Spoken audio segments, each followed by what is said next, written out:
Ari kami sa surfing area sa Bali, din sa Kuta. Hapon na siya, so mag 5 o'clock. Nandito siya for surfing. Kusog ang balod. Actually, sa layo ka na, no, nabaw na siya gyapon. Pero ang balod lang dirigid niya ang kontra mo kay kusog din siya ang balod diri nga part. So, as you can see, ang dalawa ka bata lakat pa sa surfing area. So, nagbayad kami diri no para sa surfing nila kag trainer. So 100,000 each. So 200,000 ang nabayad sa pila. Ano siya? Pinpush na si Cassie na ganit siya ginasabay kasi sa balod kung mag-surf. So ginapahigda lang sila kay first timer sa mga bata.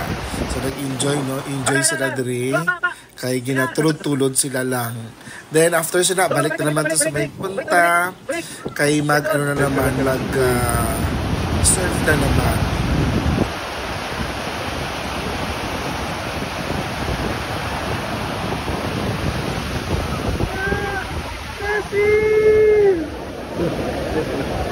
Huwag ka magbitaw! Still here in Bali and ang mga bata nag-learn sila mag-surf. MJ and Cassie, ito na. Okay, nasa sila personal trainer. So ang bayad sa ila personal trainer 100,000 rupiah, 100,000 rupiah ang bayad sa ila nga trainer para sa surfing.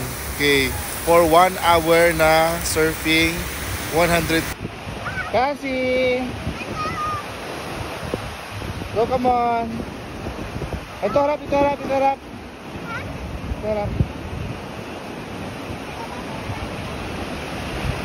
MJ, oh.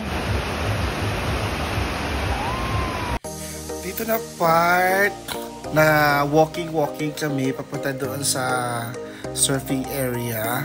So as you can see, yung kanilang beach, black siya no, pero super linis, super linaw.